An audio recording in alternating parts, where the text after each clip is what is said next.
당신의 딸이 눈앞에서 맞고 있다면 당신은 어떻게 하시겠습니까? 오늘 들려드릴 이야기는 한 평범한 노인이 딸을 폭행한 사위와 그 사위의 재벌 가문을 단 일주일 만에 완전히 무너뜨린 실제로 있었던 사이다 복수극입니다. 그 노인의 정체는 바로 대한민국 법조계를 뒤흔들었던 전설의 판사였습니다. 법정에서 은퇴했지만 정의는 은퇴하지 않았습니다. 딸의 눈물 앞에서 그는 다시 한번 정의의 철퇴를 들어올렸습니다. 지금부터 시작됩니다. 서울 성북동의 한 조용한 주택가, 이른 아침 햇살이 따스하게 내리쬐는 작은 정원이 있었습니다. 정원 한쪽에서는 한 노인이 무릎을 꿇고 정성스럽게 상추를 돌보고 있었습니다. 노인의 이름은 한재혁, 올해 75이었습니다. 그의 손길은 여전히 정확했고 땅을 만지는 모습은 마치 오랜 친구를 대하는 것처럼 부드러웠습니다. 이 녀석들, 이제 제법 자랐네. 한재혁은 혼잣말을 중얼거리며 미소 지었습니다. 은퇴한 지 5년째 그는 이렇게 작은 텃밭을 가꾸며 하루하루를 보냈습니다. 아침에는 채소를 돌보고 오후에는 동네 도서관에서 책을 읽고 저녁에는 산책을 하는 평범하고도 평화로운 일상이었습니다. 누가 봐도 그저 동네의 평범한 할아버지일 뿐이었습니다. 하지만 그 평화로운 아침, 현관문이 열리는 소리가 들렸습니다. 아버지, 저 왔어요. 달콤한 목소리. 한재혁의 외동딸 서진이었습니다. 한재혁은 급히 일어나 흙이 묻은 손을 털어내며 현관으로 향했습니다. 서진아, 어쩐 일이야? 연락도 없이 현관에 선 딸의 모습을 본 순간 한재혁의 미소가 조금 굳어졌습니다. 서진의 얼굴에는 평소보다 훨씬 진한 화장이 되어 있었습니다. 파운데이션이 두껍게 발라져 있었고 목에는 스카프가 촘촘히 감겨 있었습니다. 한여름도 아닌데 말입니다. 그냥 아버지 보고 싶어서요. 요즘 바빠서 자주 못 와서 미안해요. 서진은 밝게 웃으며 안으로 들어왔지만 그녀의 눈가에는 지친 기색이 역력했습니다. 한재혁은 딸을 유심히 바라봤습니다. 30여 년 동안 수많은 사건을 다루며 사람을 읽는 눈이 생긴 그였습니다. 딸의 불편한 걸음걸이, 어색하게 고정된 미소, 그리고 자꾸만 목을 만지작거리는 습관. 뭔가 잘못되었습니다. 서진아, 목에 그건 뭐냐? 한재혁이 조심스럽게 물었습니다. 서진은 움찔하며 스카프를 더 위로 당겼습니다. 아, 이거요? 요즘 날씨가 쌀쌀해서요. 그리고 며칠 전에 계단에서 좀 넘어져서 멍이 들었거든요. 계단에서? 네, 집에서 급하게 내려가다가 발을 헛디뎠어요. 괜찮아요. 아버지 진짜 괜찮아요. 서진은 애써 웃었지만 그 웃음은 너무나 억지스러웠습니다. 한재혁은 더 이상 묻지 않았습니다. 대신 부엌으로 가서 따뜻한 차를 준비했습니다. 두 사람은 거실에 앉아 차를 마시며 이런저런 이야기를 나눴습니다. 하지만 한재혁의 마음속에는 불안한 예감이 점점 커져갔습니다. 태민이는 요즘 어떠냐? 남편요? 바쁘죠. 회사 일이 많아서 요즘 거의 집에 늦게 들어와요. 그래도 너한테 잘해주지? 네, 물론이죠. 대답은 빨랐지만 서진의 눈은 아래로 향해 있었습니다. 한재혁은 더 이상 캐묻지 않았습니다. 딸이 편안하게 이야기할 때까지 기다리기로 했습니다.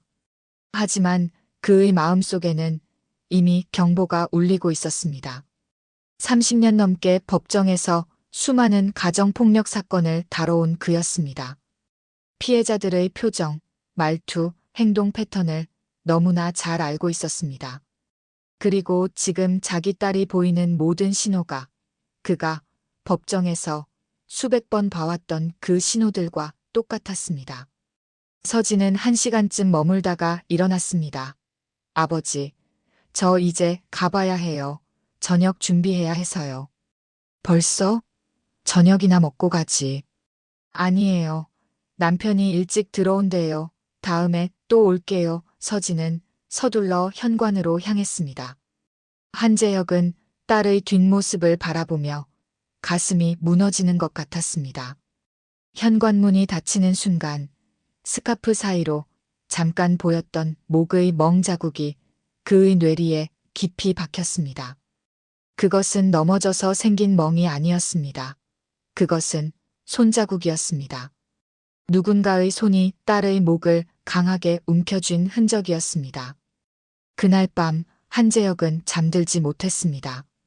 침대에 누워 천장을 바라보며 수천 가지 생각이 머릿속을 스쳐갔습니다. 법정에서 그토록 많은 가정폭력 피해자들을 보호하려 애썼던 자신이 정작 자기 딸이 당하는 폭력은 몰랐다는 사실이 그를 괴롭혔습니다. 내가 직접 확인해야겠어. 한재혁은 조용히 중얼거렸습니다. 그의 눈빛에는 결기가 서려 있었습니다. 다음 날 저녁 오후 8시쯤이었습니다. 한재혁은 강남의 한 고급 아파트 앞에 서 있었습니다. 이곳은 딸 서진이 사위 윤태민과 함께 사는 곳이었습니다. 50평이 넘는 아파트, 주차장에는 외제차들이 즐비했습니다. 겉으로 보기엔 완벽한 신혼집이었습니다. 한재혁은 엘리베이터를 타고 20층으로 올라갔습니다. 복도를 걸어가며 2305호 앞에 섰습니다. 초인종을 누르려다 멈췄습니다. 안에서 소리가 들렸기 때문입니다. 너 같은 게 감히 나한테 대들어? 너 누구 덕분에 이렇게 사는 줄 알아? 남자의 고함 소리였습니다. 윤태민의 목소리였습니다. 미안해요. 제가 잘못했어요. 제발. 잘못했다고? 매번 똑같은 소리만 하고. 너 같은 여자가 우리 집안에 들어온 게 실수였어. 여자의 비명소리가 들렸습니다. 뭔가 깨지는 소리, 둔탁한 소리, 그리고 계속되는 울음소리. 한재혁의 손이 떨렸습니다. 분노가 아니었습니다. 그것은 두려움이었습니다. 자기 딸이 지금 저 안에서 맡고 있다는 확신, 그리고 자신이 너무 늦었을지도 모른다는 공포. 그는 더 이상 기다리지 않았습니다. 한재혁은 있는 힘껏 현관문을 두드렸습니다. 아니, 두드린 것이 아니라 거의 부수듯 쳤습니다. 누구야? 안에서 당황한 목소리가 들렸습니다. 잠시 후 문이 열렸습니다. 윤태민이 짜증스러운 표정으로 문을 열었다가 한재혁을 보고는 표정이 굳었습니다. 아버님, 비켜라. 한재혁의 목소리는 낮고 차가웠습니다. 그는 윤태민을 밀치고 안으로 들어갔습니다. 거실의 광경이 눈에 들어왔습니다. 바닥에 깨진 화병 조각들, 흩어진 쿠션들, 그리고 거실 한쪽 구석에 웅크리고 앉아있는 서진. 딸의 입술은 찢어져 피가 흐르고 있었고 뺨은 빨갛게 부어올라 있었습니다.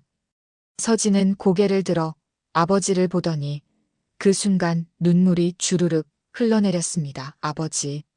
한재혁은 딸에게 다가가 조심스럽게 부축했습니다.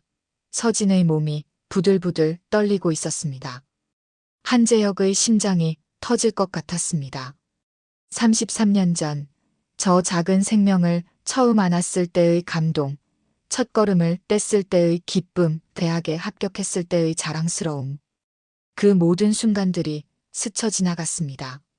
그리고 지금 그 소중한 딸이 자신의 품에서 피를 흘리며 떨고 있었습니다. 한재혁은 천천히 고개를 돌려 윤태민을 바라봤습니다. 윤태민은 당황한 표정으로 손을 내저었습니다. 아버님, 이건 오해예요. 부부 싸움이었어요. 서진이가 먼저.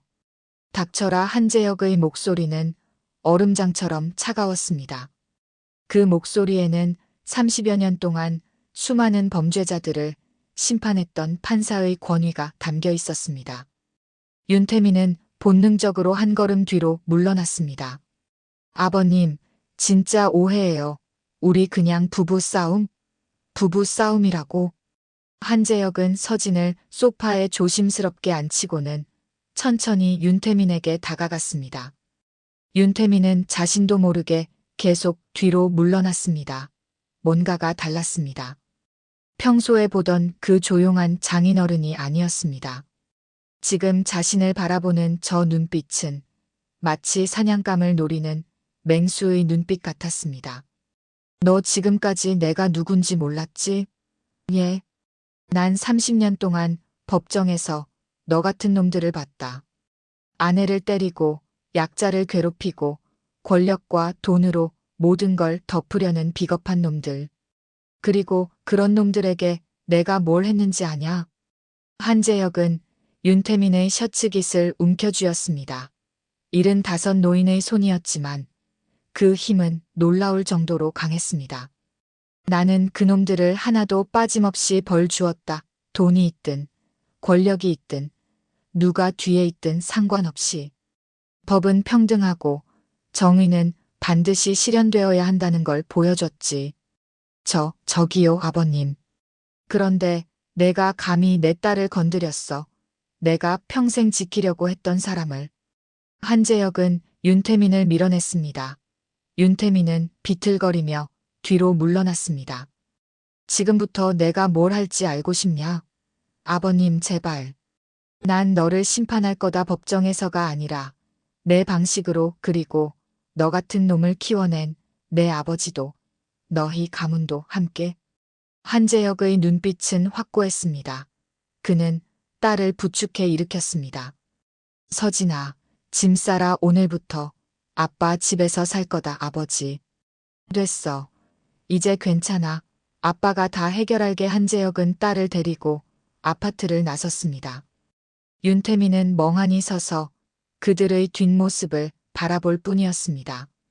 뭔가 돌이킬 수 없는 일이 시작되었다는 걸 그는 아직 몰랐습니다. 그날 밤 성북동 집으로 돌아온 한재혁은 서재로 향했습니다. 서진은 침실에서 쉬고 있었습니다. 한재혁은 책장 깊숙이 숨겨둔 낡은 가죽 수첩을 꺼냈습니다. 이 수첩은 그가 판사 시절 내내 곁에 두었던 것이었습니다. 수첩을 펼치자 빼곡하게 적힌 이름들이 눈에 들어왔습니다. 이름 옆에는 전화번호와 간단한 메모들이 적혀 있었습니다. 이것은 그가 30년 동안 만나고 가르쳤던 사람들의 명단이었습니다. 한재혁은 대학 시절부터 법학 천재로 불렸습니다. 사법시험에 수석 합격한 후 판사로 임관했습니다. 그리고 그는 다른 판사들과는 달랐습니다. 권력에 굽히지 않았고 재벌도 정치인도 그의 앞에서는 똑같은 피고인일 뿐이었습니다. 그의 별명은 철퇴 판사였습니다. 왜냐하면 그의 판결은 언제나 정의의 편이었고 부당한 권력에 대해서는 철퇴처럼 강력했기 때문입니다. 그는 수많은 유명 사건들을 담당했습니다. 재벌의 횡령 사건, 고위 공무원의 뇌물 사건, 검사의 직권 남용 사건. 그 모든 사건에서 그는 흔들리지 않았습니다. 그리고 그 과정에서 그는 수많은 후배들을 가르쳤습니다. 연수원 교수로도 재직했고 법원 내에서도 멘토링을 자주 했습니다. 그의 제자들은 대한민국 법조계 곳곳에 퍼져 있었습니다. 한재혁은 수첩의 특정 페이지를 펼쳤습니다. 거기에는 4개의 이름이 별표와 함께 적혀 있었습니다. 조현수 법무부 차관, 박기훈 서울중앙지검장, 정용만 대법관, 최상민 금융감독원장. 이들은 한재혁이 직접 가르치고 키운 제자들이었습니다. 이들은 모두 한재혁의 영향을 받아 법조인의 길을 걸었고 정의를 실현하는 것을 최우선 가치로 삼고 있었습니다. 그리고 무엇보다 이들은 한재혁을 진심으로 존경하고 따랐습니다. 한재혁은 핸드폰을 꺼냈습니다. 은퇴 후 거의 사용하지 않던 핸드폰이었습니다. 그는 첫 번째 번호를 눌렀습니다. 여보세요? 현수야, 나다. 선생님, 선생님이세요? 전화기 너머로 놀란 목소리가 들렸습니다. 조현수, 현재 법무부 차관이자 한재혁의 가장 오래된 제자였습니다. 그래, 오랜만이구나, 선생님. 어떻게 무슨 일이세요? 내일 저녁에 시간 있니? 네, 물론입니다. 무슨 일이신지. 다른 애들한테도 연락할 거다. 내일 저녁 8시 청담원으로 와라. 중요한 일이 있다. 알겠습니다, 선생님. 한재혁은 전화를 끊고 나머지 3명에게도 똑같이 전화를 걸었습니다. 모두 놀랐지만 한재혁의 부름에 거절하는 사람은 없었습니다. 4통의 전화를 마친 후 한재혁은 창밖을 바라봤습니다. 서울의 야경이 펼쳐져 있었습니다. 저 빛들 속 어딘가에 윤태민이 있을 것입니다. 아마 지금쯤 아무렇지도 않게 술이나 마시고 있겠죠. 너는 모르겠지. 내가 누구를 건드렸는지. 한재혁은 조용히 중얼거렸습니다. 그의 눈빛에는 차가운 결의가 서려 있었습니다.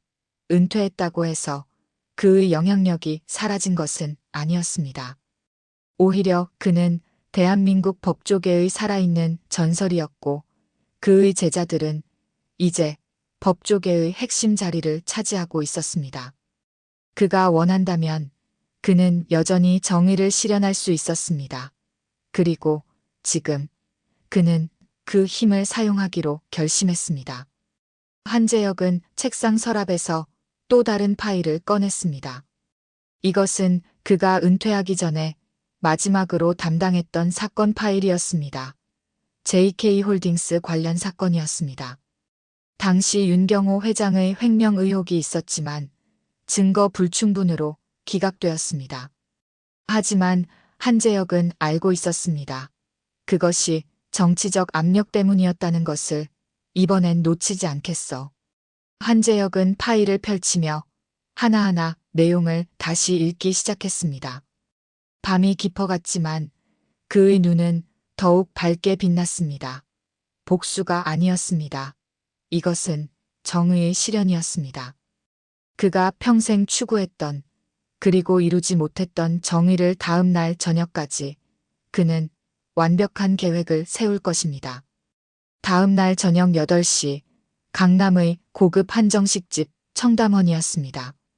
이곳은 정치인과 재계 인사들이 자주 찾는 곳으로 유명했지만 동시에 철저한 보안과 프라이버시가 보장되는 곳이기도 했습니다.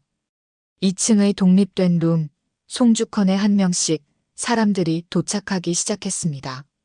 첫 번째로 도착한 사람은 조현수였습니다. 50대 중반의 단정한 외모, 법무부 차관답게 카리스마가 느껴졌습니다. 그는 방에 들어서자마자 한재혁을 보고는 깊이 고개를 숙였습니다. 선생님, 오랜만입니다. 그래, 잘 지냈나? 덕분에 잘 지내고 있습니다.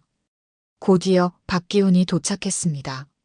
서울중앙지검장, 대한민국에서 가장 강력한 수사 권한을 가진 사람 중 하나였습니다. 그 역시 한재혁을 보자 공손하게 인사했습니다.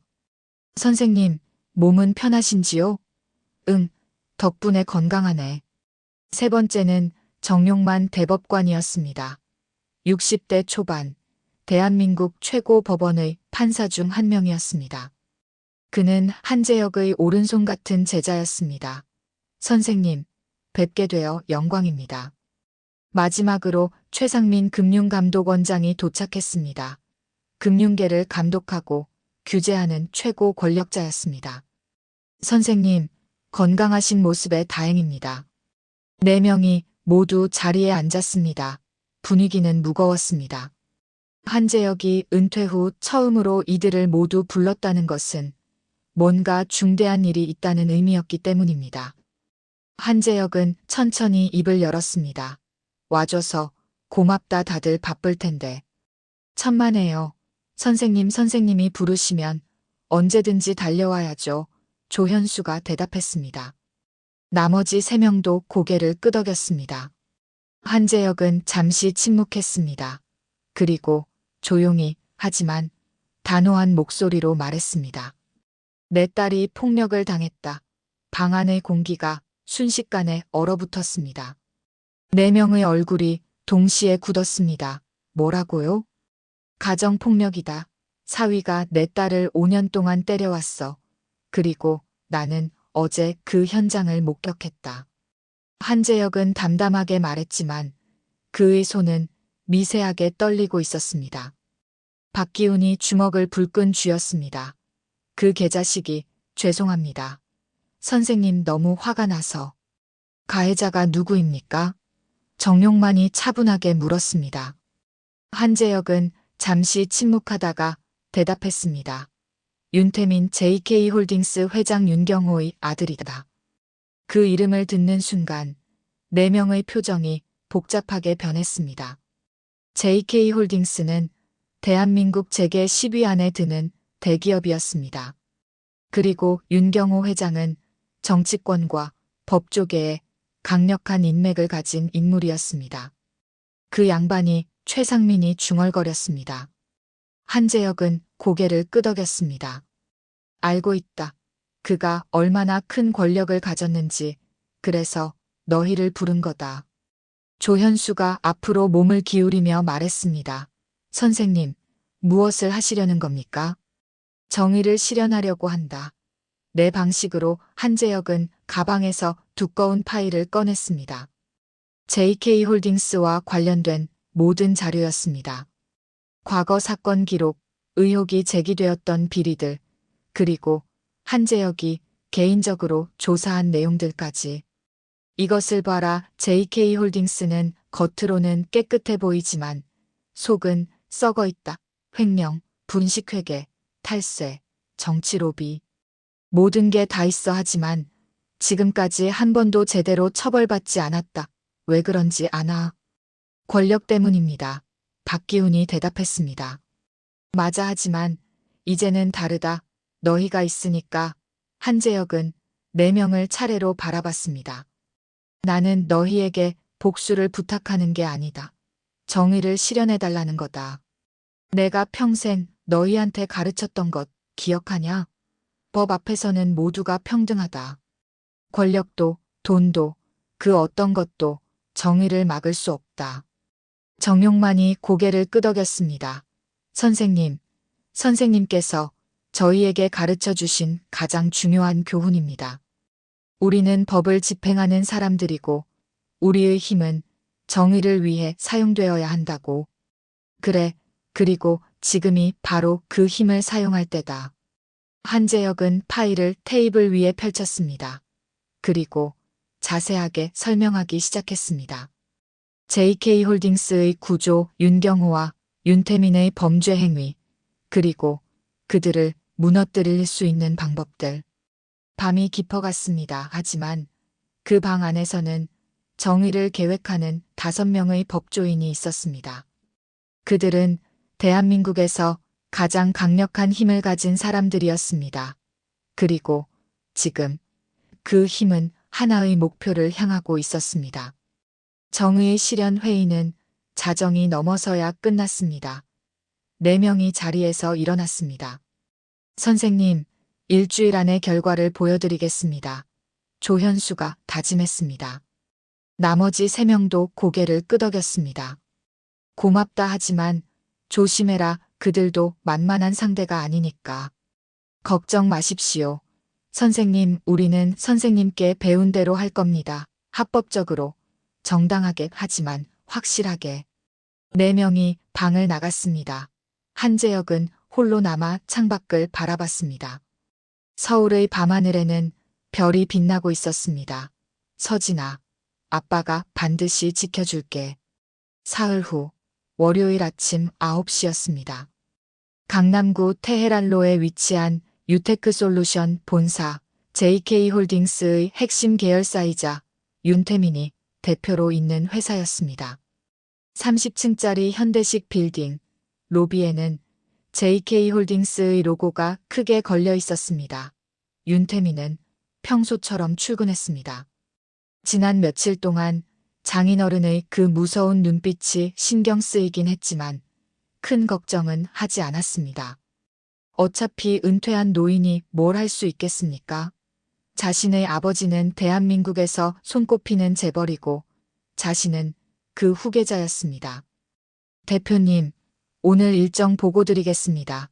비서가 다가왔습니다. 윤태민은 고개를 끄덕이며 사무실로 들어가려는 순간이었습니다. 로비 입구가 열리더니 정장을 입은 사람들이 일제히 들어왔습니다. 약 10여 명, 모두 배지를 달고 있었습니다. 금융감독원 소속이었습니다. 금융감독원입니다. 유테크솔루션에 대한 특별 감사를 시행합니다. 선두에 선 남자가 신분증을 제시하며 말했습니다. 로비가 순식간에 술렁였습니다. 직원들이 당황한 표정으로 서로를 바라봤습니다. 뭐라고요? 특별 감사? 윤태민이 다가왔습니다. 그의 얼굴에는 당황한 기색이 역력했습니다. 저희는 정기 감사 일정에 없는데요. 긴급 특별 감사입니다. 법인 계좌 및 회계 자료에 대한 의혹이 제기되어 즉시 조사가 필요합니다. 의혹이라니 무슨 의혹이요? 조사를 진행하면서 설명드리겠습니다. 협조 부탁드립니다. 금감원 직원들은 신속하게 움직였습니다. 회계팀, 재무팀으로 직행했고 컴퓨터와 서류들을 확보하기 시작했습니다. 윤태민은 급히 아버지에게 전화를 걸었습니다. 아버지, 큰일 났어요. 금감원이 갑자기 들이닥쳤어요. 금감원이? 전화기 너머로 윤경호 회장의 당황한 목소리가 들렸습니다. 지금 당장 변호사팀 보낼 테니 절대 함부로 말하지 마라 하지만 이미 늦었습니다. 금감원 조사팀은 무서울 정도로 정확했습니다. 그들은 정확히 어디를 봐야 하는지 알고 있었습니다. 유테크솔루션의 해외 페이퍼 컴퍼니를 통한 자금 세탁, 허위 매출 부풀리기, 투자금 횡령 흔적들. 대표님, 이것 좀 보시죠. 조사관 한 명이 노트북 화면을 윤태민에게 보여줬습니다. 화면에는 케이맨 제도의 페이퍼 컴퍼니로 송금된 20억 원의 흔적이 선명하게 나와 있었습니다. 이 계좌로 지난 3년간 총 150억 원이 송금됐습니다. 그리고 이 돈은 다시 대표님의 개인 계좌로 돌아왔네요. 이게 뭐죠? 그건 정상적인 해외 투자. 해외 투자라고 하시기엔 문서가 하나도 없네요. 이사회 결의도 없고 투자 계약서도 없고 이건 횡령입니다. 대표님. 윤태민의 얼굴이 새하얗게 질렸습니다. 조사는 오후까지 이어졌습니다. 그리고 그날 오후 5시 금감원은 긴급 조치를 발표했습니다. 유테크솔루션의 모든 법인 계좌를 동결합니다. 그리고 금융거래 제한 조치를 즉시 시행합니다. 뭐라고요? 계좌를 동결한다고요? 내 불법 자금 거래 및 횡령 혐의가 명확하므로 추가 범죄를 방지하기 위한 긴급 조치입니다. 그날 저녁 유테크솔루션 본사는 패닉 상태였습니다. 모든 계좌가 동결되었다는 것은 회사가 한 푼도 쓸 수 없다는 의미였습니다. 직원들 급여도 협력업체 대금도 심지어 전기세도 낼 수 없었습니다. 윤태민은 사무실에서 머리를 감싸 쥐었습니다. 도대체 왜 갑자기 이러는 거야? 그는 알지 못했습니다. 이것이 시작일 뿐이라는 것을. 금감원장 최상민은 한재혁의 제자였고 그는 선생님의 부탁이라면 무엇이든 했습니다. 그리고 그는 유테크솔루션의 비리를 완벽하게 파악하고 있었습니다. 그날 밤 언론에 첫 기사가 떴습니다. JK홀딩스 계열사 유테크솔루션 금감원 특별감사 횡령 의혹. 이것은 시작에 불과했습니다. 화요일 아침 윤태민은 거의 잠을 자지 못했습니다. 어제의 금감원 조사가 악몽 같았습니다. 하지만 더 큰 악몽이 기다리고 있었습니다. 오전 10시 유테크솔루션 본사에 또다시 방문객들이 나타났습니다. 이번에는 파란색 재킷을 입은 사람들이었습니다. 검찰이었습니다. 서울중앙지검 금융조사부입니다. 압수수색 영장 집행합니다. 또요? 어제 금감원이 이미 저희는 형사수사입니다. 투자 사기 및 횡령 혐의로 수사 중입니다. 협조 바랍니다. 검찰 수사관들은 더욱 직접적이었습니다. 그들은 윤태민의 사무실로 직행해서 컴퓨터를 압수하고 서류를 박스째 가져갔습니다. 윤태민의 개인 사물함까지 뒤졌습니다. 대표님, 이 USB는 뭡니까? 그건 개인 자료. 개인 자료에 왜 회사 기밀 재무 정보가 들어있죠? 그것도 원본과 다르게 조작된 자료가요. 윤태민은 아무 말도 할 수 없었습니다. 그 USB에는 이사회에 보고한 재무제표와 실제 재무제표의 두 가지 버전이 들어있었습니다. 분식회계의 결정적 증거였습니다. 검찰의 압수수색은 오후까지 이어졌습니다. 그리고 그들이 떠난 지 1시간도 안 되어 이번에는 국세청이 나타났습니다. 국세청 조사국입니다. 세무조사를 시행합니다. 아니, 오늘 하루에 도대체 몇 군데가 유테크솔루션과 윤태민 대표 개인에 대한 세무조사입니다. 법인세 탈루 및 증여세, 포탈 혐의가 있습니다. 국세청 직원들도 마찬가지로 정확했습니다. 그들은 지난 5년간의 모든 세금 자료를 요구했고 해외 계좌 내역까지 추적했습니다. 대표님, 지난 2023년도에 개인 명의로 구입한 강남 아파트가 있죠? 그건 제 돈으로. 하지만 자금 출처가 명확하지 않네요.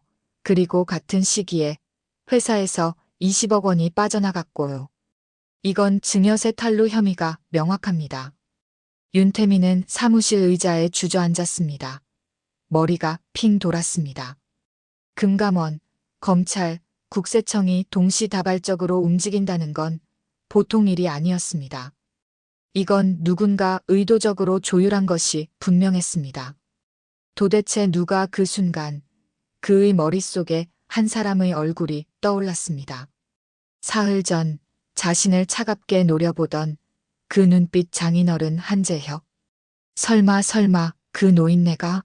하지만 믿기지 않았습니다. 은퇴한 판사가 금감원, 검찰, 국세청을 동시에 움직일 수 있다는 게 말이 되나요? 그날 저녁 JK홀딩스 본사 회장실에서는 긴급회의가 열렸습니다. 윤경호 회장과 그의 측근들, 그리고 법률팀이 모였습니다. 지금 상황이 어떻게 되는 거야? 윤경호 회장이 고함을 쳤습니다. 회장님, 상황이 심각합니다. 금감원, 검찰, 국세청이 동시에 움직이는 건 전례가 없는 일입니다. 법무팀장이 보고했습니다. 그리고 더 문제는 그들이 정확히 급소만 찌르고 있다는 겁니다. 마치 우리 내부 사정을 다 아는 것처럼요. 내부 고발자가 있는 거 아냐? 그것도 확인 중이지만 이건 단순한 내부 고발 수준이 아닙니다. 이건 위에서 누군가 조율하고 있어요. 위에서? 누가? 그게 확실하지 않습니다만 법무팀장은 잠시 망설이다가 말했습니다. 며칠 전에 태민 도련님이 사모님을 폭행한 사건, 그리고 장인어른께서 목격하신 일 있지 않습니까? 그게 이것과 무슨 상관이? 윤경호는 말을 멈췄습니다. 그도 뭔가 느낀 것이었습니다. 장인어른이 누구시죠? 한재혁 전 서울고법 부장판사. 맞습니다. 그리고 그분의 별명이 뭐였죠? 철퇴판사. 방안이 조용해졌습니다. 모두가 같은 생각을 하고 있었습니다. 설마, 정말 설마 그 노인이 이 모든 걸? 당장 확인해봐. 한재혁의 제자들이 누구누군지. 30분 후 보고가 올라왔습니다. 회장님, 법무부 조현수 차관, 한재혁 판사의 제자입니다. 서울중앙지검 박기훈 지검장, 한재혁 판사의 제자입니다. 금감원 최상민 원장, 한재혁 판사의 제자입니다. 그리고 대법관 정용만, 역시 한재혁 판사의 제자입니다. 윤경호의 얼굴이 흑빛으로 변했습니다. 이런 미친 그는 비로소 깨달았습니다. 자신이 누구를 건드렸는지, 자신의 아들이 누구의 딸을 때렸는지. 한재혁은 단순한 은퇴 판사가 아니었습니다. 그는 대한민국 법조계의 살아있는 전설이었고 그의 제자들은 이제 대한민국 사법 시스템의 정점에 있었습니다. 그리고 그들 모두가 지금 한재혁의 편에서 움직이고 있었습니다. 회장님, 어떻게 하시겠습니까? 어떻게 하긴 이미 늦었어. 윤경호는 무력하게 중얼거렸습니다. 30년 동안 쌓아온 권력과 인맥이 무용지물이었습니다. 왜냐하면 상대는 그보다 훨씬 높은 곳에 있었기 때문입니다. 수요일 아침 사태는 절정에 달했습니다. 새벽 6시 윤태민의 자택으로 검찰이 들이닥쳤습니다. 윤태민 씨, 특정경제범죄가중처벌법 위반, 업무상 횡령, 사기 혐의로 긴급 체포합니다. 뭐라고요? 체포? 윤태민은 잠옷 차림으로 끌려 나왔습니다. 아파트 앞에는 이미 수십 대의 카메라가 대기하고 있었습니다. 플래시가 터졌습니다. 윤 대표, 횡령 혐의를 인정하십니까? 부인을 폭행한 게 사실입니까? JK홀딩스의 다른 비리도 있습니까? 윤태민은 고개를 숙인 채 검찰 차량에 실렸습니다. 그의 인생은 단 3일 만에 무너졌습니다. 같은 시각 JK홀딩스 본사에도 검찰이 나타났습니다. 그들의 목표는 윤경호 회장이었습니다. 윤경호 회장님, 배임, 횡령, 조세포탈 혐의로 조사를 받으셔야 합니다. 나를 체포하겠다는 거요? 네, 증거인멸 및 도주 우려가 있어 긴급 체포 영장이 발부되었습니다. 윤경호는 믿을 수 없다는 표정을 지었습니다. 자신이 체포된다고? 자신이 JK홀딩스 회장이라고? 자신 뒤에 얼마나 많은 정치인과 권력자들이 있는데? 하지만 아무도 그를 도와주지 않았습니다. 왜냐하면 모두가 알고 있었기 때문입니다. 이번 사건을 주도하는 사람이 누구인지 그리고 그 사람과 맞서는 것이 얼마나 무모한지. 윤경호도 수갑을 차고 끌려 나왔습니다. 아버지와 아들이 같은 날, 같은 혐의로 체포되는 초유의 사태였습니다. 언론은 연일 이 사건을 톱으로 다뤘습니다. 재벌 3세의 가정폭력과 비리, 동시적발. 금감원 검찰 국세청 합동수사, 전례 없는 속도, JK홀딩스. 하루 만에 주가 30% 폭락. 법 앞에서는 재벌도 예외 없다. 여론은 들끓었습니다. 그동안 재벌들의 갑질과 범죄에 분노했던 국민들은 환호했습니다. 마침내 정의가 실현되는 것을 본 것입니다. 한 달 후 재판이 열렸습니다. 서울중앙지법 대법정, 방청석은 만원이었습니다. 기자들과 시민들이 자리를 가득 메웠습니다. 재판장의 판사가 입장했습니다. 그리고 그 판사는 정용만이었습니다. 한재혁의 제자, 대법관이자 이 사건의 담당 판사였습니다. 피고인 윤태민, 윤경호, 앞으로 나오십시오 두 사람이 죄수복을 입고 앞으로 나왔습니다. 한 달 전만 해도 대한민국에서 가장 권력 있는 사람들이었지만 지금은 초라한 죄수일 뿐이었습니다. 재판은 신속하게 진행되었습니다. 증거는 명확했고 변호인단의 변론은 무력했습니다.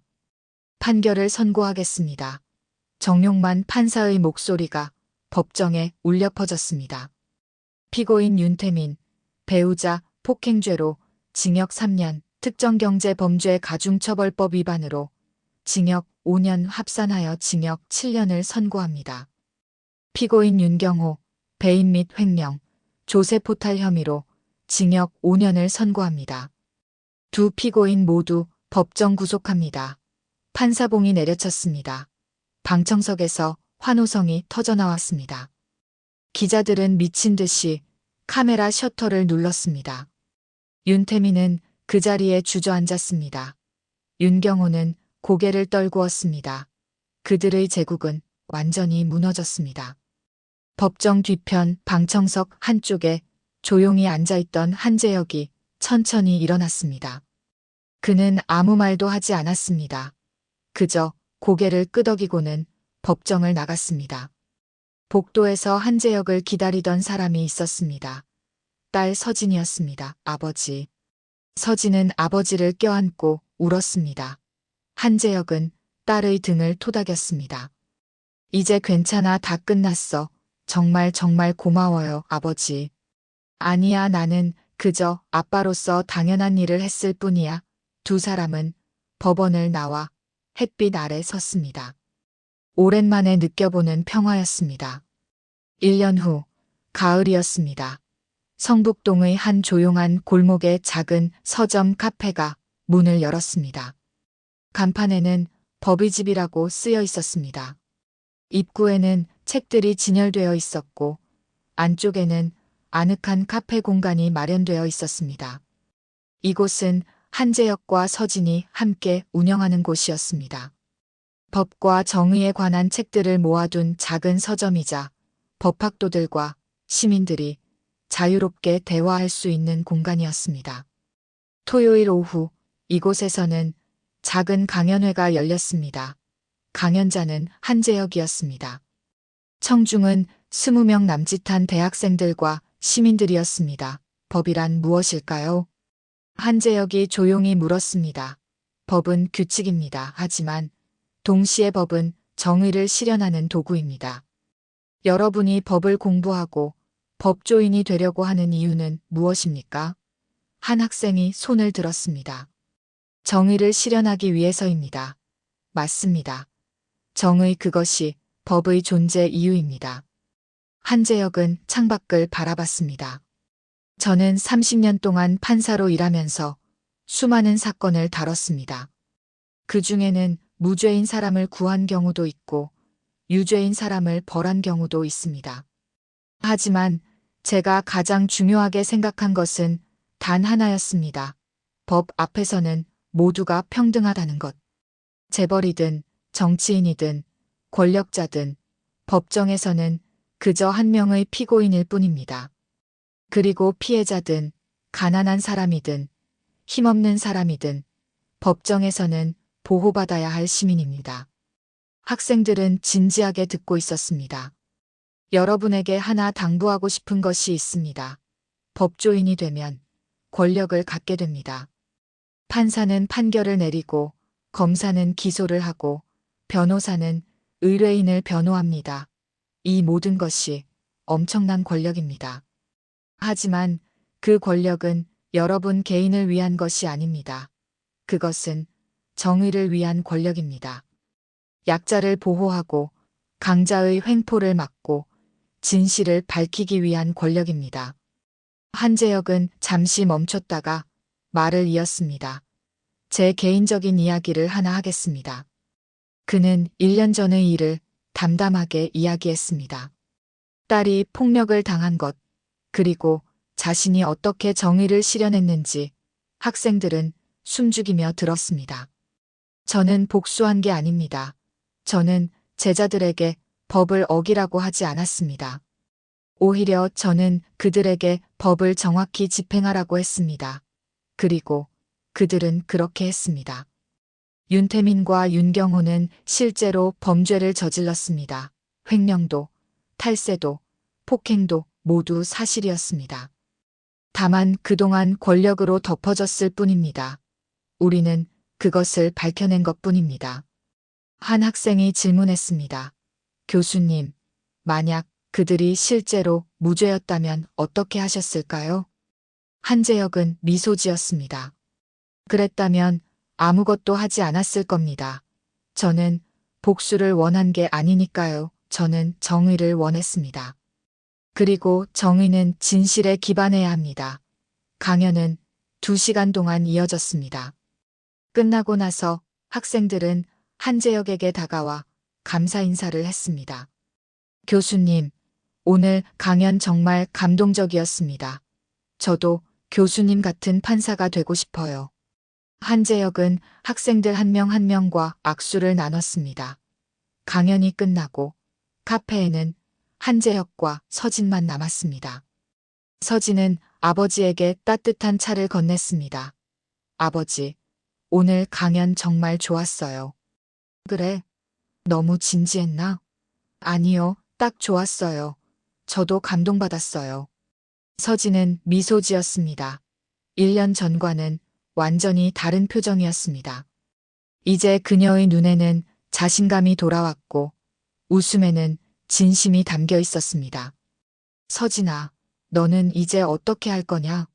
저요? 저는 법을 공부하려고요. 법을? 네, 로스쿨에 지원하려고요. 늦었지만 아직 할 수 있잖아요. 저도 아버지처럼 누군가를 도와주고 싶어요. 한재혁의 눈가에 눈물이 맺혔습니다. 딸이 이렇게 성장한 것이 자랑스러웠습니다. 그래, 할 수 있어. 아빠가 도와줄게. 고마워요. 아버지 정말 정말 고마워요. 두 사람은 포옹했습니다. 해가 지고 카페에 노을빛이 들어왔습니다. 벽에는 한재혁이 직접 쓴 문구가 액자에 담겨 걸려 있었습니다. 정의는 언젠가 반드시 승리한다. 한재혁은 그 문구를 바라보며 미소 지었습니다.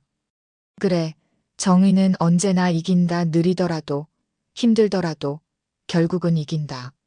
며칠 후, 한재혁에게 편지 한 통이 도착했습니다. 발신인은 교도소에 수감 중인 윤태민이었습니다. 편지에는 이렇게 쓰여 있었습니다. 장인어른께 감옥에서 많은 생각을 했습니다. 제가 얼마나 잘못 살았는지, 얼마나 많은 사람들을 아프게 했는지, 특히 서진을 어떻게 대했는지. 용서를 구할 자격은 없습니다. 다만 제가 변하고 있다는 것을 말씀드리고 싶습니다. 이곳에서 법을 공부하고 있습니다. 그리고 출소하면 제대로 된 사람이 되고 싶습니다. 장인어른께서 보여주신 정의가 무엇인지 이제 조금 알 것 같습니다. 감사합니다. 한재혁은 편지를 읽고 조용히 접었습니다. 그리고 창밖을 바라봤습니다. 그래, 사람은 변할 수 있지. 늦었다고 생각할 때가 가장 빠른 때니까. 정의는 처벌만이 아니었습니다. 정의는 사람을 변화시키는 것이기도 했습니다. 성북동의 작은 서점 카페 법의 집은 이렇게 사람들에게 희망을 주는 공간이 되었습니다. 그리고 한재혁은 여전히 그곳에서 정의를 이야기하고 있습니다. 비록 법정은 떠났지만 정의는 결코 은퇴하지 않았습니다. 이것이 철퇴 판사 한재혁의 이야기입니다. 권력은 언젠가 사라지지만 정의는 영원합니다. 돈은 언젠가 없어지지만 진실은 남습니다. 그리고 아버지의 사랑은 어떤 것보다 강합니다. 오늘의 사연은 여기까지입니다. 시청해 주셔서 감사합니다. 이상 사연TV였습니다.